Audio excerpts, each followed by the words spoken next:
بسم اللہ الرحمن الرحیم۔ صدر محمد ضیاء الحق مرحوم کی مثالی زندگی۔ حضرت علامہ سید محمد انظر شاہ کشمیری رحمۃ اللہ علیہ کے قلم سے۔ صدر محمد ضیاء الحق کی بزرگوں سے عقیدت: مدت و رویا کریں گے جام و پیمانہ مجھے، عہدہ اور پھر کسی ملک کی سربراہی و حکمرانی، حاکم کی خلوت اس کی جلوت سے مختلف، باطن ظاہر سے کھلا تضاد لیے ہوئے منظر عام پر آئیں گے تو سجے سجائے خلوتوں میں دیکھیے تو بے عملی و بد کرداری کا ماحول۔ لیکن اس عام تجربے سے ہٹ کر کبھی ایسی شخصیات بھی سامنے آتی ہیں جن کا باطن ظاہر سے زیادہ اجلا، خلوت جلوت سے بڑھ کر نکھری ہوئی، قول و عمل میں مطابقت، زندگی کے نشیب و فراز میں یکسانیت، انہیں دیکھ اور پرکھ کر نفرت نہیں بلکہ محبتوں کا قلوب پر ورود ہوتا ہے، تحقیر کے جذبات نہیں بلکہ ان کی عظمتوں کا یقین قلب و دماغ پر چھا جاتا ہے۔ سربراہ پاکستان مرحوم ضیاء الحق انہی باکردار سربراہوں میں تھے جن کی شخصی و نجی زندگی مومنانہ صفات کا دل آویز مجموعہ تھا۔ اس ذرہ بے مقدار انظر شاہ کو انہیں قریب سے دیکھنے اور دیر تک ان کی خوبیوں کے مطالعے کا موقع ملا۔ چند سال قبل راقم کو رمضان المبارک کا عشرہ آخر حرمین میں گزارنے کی سعادت نصیب ہوئی۔ عصر کی نماز سے کچھ پہلے صف بستہ زائرین جماعت کا انتظار کر رہے تھے کہ اچانک سعودی پولیس حرم مدینہ میں بھاگ دوڑ کرنے لگی۔ ان کی افراتفری کو دیکھ کر تشویش قدرتی تھی۔ اتفاقاً مجھ سے قریب ایک پڑوس ملک کے زائر بیٹھے تھے۔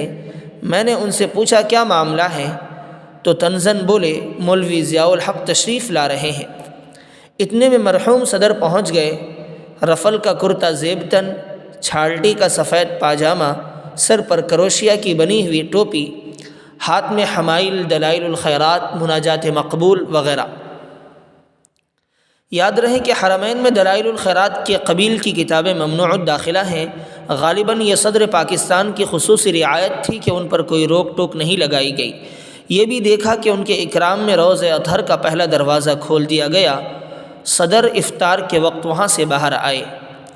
رمضان المبارک کا آخری عشرہ وہ نصف مدینہ منورہ میں اور نصف مکہ معظمہ میں گزارتے اور اپنی آنکھوں نے دیکھا کہ حرمین کے جس کونے میں حفاظ قرآن پڑھتے، ضیاء الحق مرحوم بڑے ذوق و شوق سے اس کی اقتداء میں نوافل پڑھنے لگ جاتے۔ دو چار بار پھر پاکستان کے متعدد سیمیناروں میں انہیں دیر تک قریب سے دیکھنے اور سننے کا موقع ملا۔ وہ مسلکاً پختہ دیوبندی اور بہت پہلے حضرت مولانا محمد حسن امرتسری خلیفہ اجل حضرت حکیم الامت رحمہ اللہ سے روابط قائم کر چکے تھے، اسی لیے ذوقاً جمع جماعت تھانوی تھے۔ مولانا امرتسری رحمۃ اللہ علیہ کی وفات کے بعد حضرت تھانوی رحمۃ اللہ علیہ کے دوسرے معروف خلیفہ ڈاکٹر عبدالحی عارفی رحمۃ اللہ علیہ سے مکمل عقیدت رکھتے اپنے بچوں کی شادی میں ڈاکٹر صاحب کو مدعو کیا، انہی سے نکاح پڑھوایا۔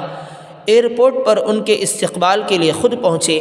مجلس نکاح میں ڈاکٹر صاحب کی عائد کردہ شرائط کی پابندی کی۔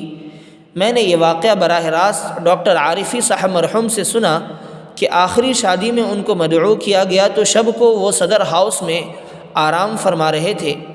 ایک خادم ڈاکٹر صاحب کا بدن دبانے کی سعادت حاصل کر رہا تھا کہ اچانک ضیاء الحق مرحوم تن تنہا کمرے میں داخل ہوئے۔ ڈاکٹر صاحب کی آنکھ لگ چکی تھی۔ وہ خادم کے ساتھ بے تکلف صدارتی رکھ رکھاؤ چھوڑ کر اس خدمت میں شریک ہو گئے۔ کچھ دیر کے بعد ڈاکٹر صاحب کی آنکھ کھلی تو وہ یہ دیکھ کر حیران ہوئے، لیکن مرحوم صدر نے انہیں لیٹے رہنے پر مجبور کر دیا۔ پھر وہ رات گئے تک جسم دباتے رہے۔ اس طرح کے واقعات اسلامی تاریخ کے قرون اولیٰ میں تو مل سکتے ہیں، لیکن تیزی سے بدلتے ہوئے اس دور میں یہ داستانیں کتنی حیرت انگیز اور عبرت خیز ہیں۔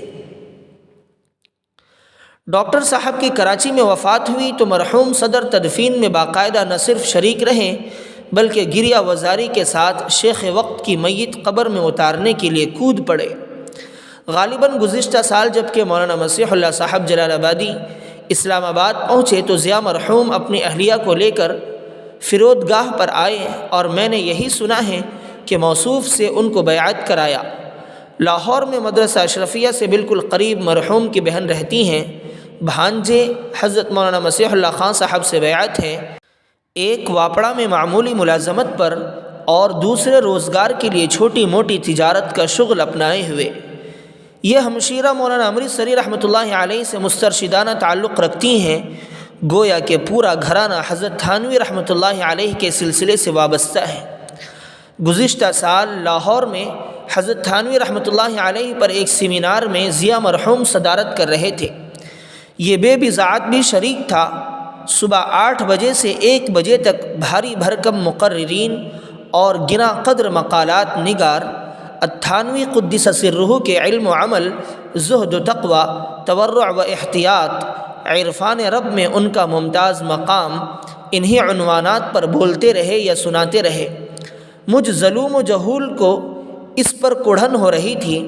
میں کھڑا ہوا تو عرض کیا کہ حضرت تھانوی رحمۃ اللہ علیہ کے یہ امتیازات اس وجہ سے آج انوکھے معلوم ہو رہے ہیں کہ یہ قحط الرجال کا دور ہے، ورنہ تو خود حضرت کے عصر میں وہ عالم تھے جن کا لوہا حضرت تھانوی بھی مانتے، بلکہ علمی مشکلات میں ان سے رجوع فرماتے۔ زاہد ایسے تھے کہ ان کے زہد پر حضرت ابو ذر غفاری کے زہد کا شبہ ہوتا۔ اتقیاء وہ تھے جن کے تقوی پر ہزاروں تقوی قربان کیے جا سکتے ہیں، اس لیے یہ سب کچھ نہیں، بلکہ در حقیقت حضرت تھانوی رحمۃ اللہ علیہ 14ویں صدی کے مجدد تھے۔ مرحوم صدر کو یہ بات اتنی پسند آئی کہ وہ اپنی صدارتی تقریر میں اسی کا حوالہ دیتے رہے۔ اس مجلس کے اختتام پر اپنی ہمشیرہ کے یہاں چلے گئے اور پھر نماز باجماعت ادا کرنے کے لیے پلاسٹک کی معمولی سی چپل پاؤں میں ڈالے ہوئے اپنے قومی لباس میں تنے تنہا مسجد کی طرف چل پڑے، جبکہ سیکیورٹی اس صورتحال پر چیں بجبیں تھیں۔ ان کے صوم و صلات کا اشتغال و انہماک تو خود دیکھا تھا، مگر ثقہ لوگوں نے بتایا کہ تہجد کے بھی باضابطہ پابند تھے۔ واللہ اعلم بالصواب۔ مرحوم ضیاء الحق کی زندگی اور ان کے بلند کردار پر ایک اور واقعہ عکس ریز ہے۔ ایک بار چند علماء کو صدارتی حوض میں مدعو کیا گیا۔ اسلامی نظام کے نفاذ کا مسئلہ زیر غور تھا۔ ایک مولانا دوران گفتگو بار بار لکھنوی ڈبیا سے گلوریاں نکالتے اور شغل کرتے۔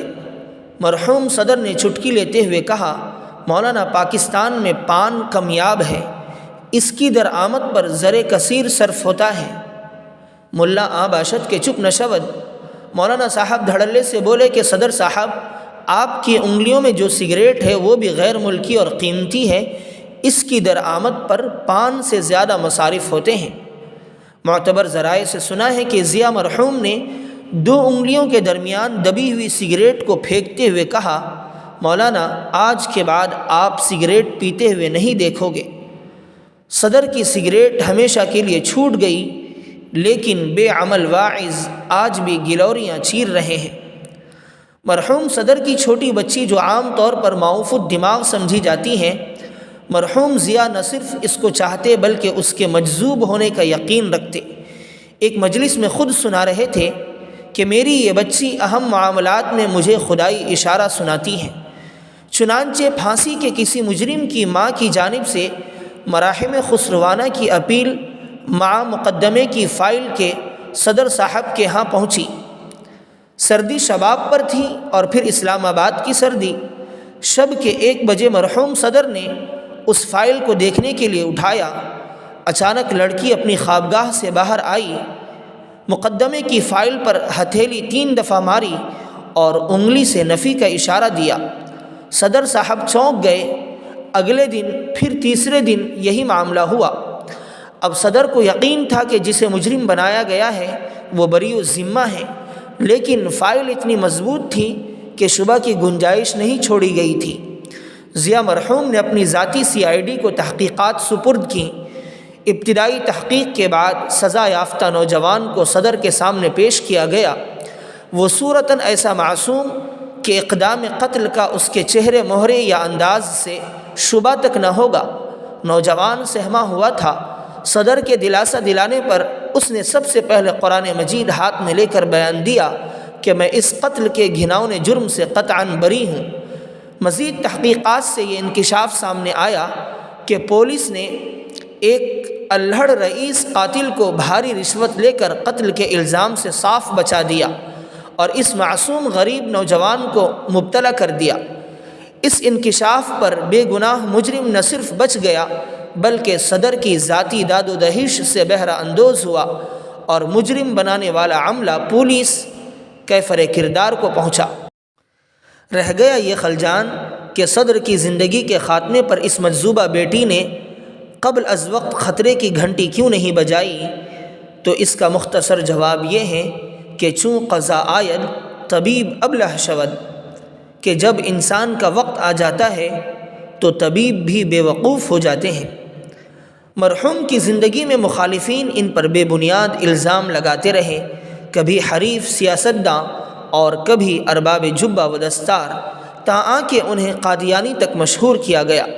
عیاذاً باللہ، قلباً یہ مومن ازروع مسلک راسخ العقیدہ ذوقاً تھانوی قادیانیت کے ناپاک کوچوں سے کس طرح گزرتا؟ تاہم اب وہ اس عالم میں پہنچ چکے جہاں اپنے نیک اعمال کی احسن جزا لینے کے لیے احکم الحاکمین کے حضور میں ہے۔ اپنے علم و مشاہدے کے اعتبار سے اس بے غبار زندگی کے اختتام پر یہی کہا جا سکتا ہے، عشق سے ہوں گے جن کے دل آباد، عشق سے ہوں گے جن کے دل آباد، قیس مرحوم کو کریں گے یاد، فرحمہ اللہ رحمۃ واسعہ۔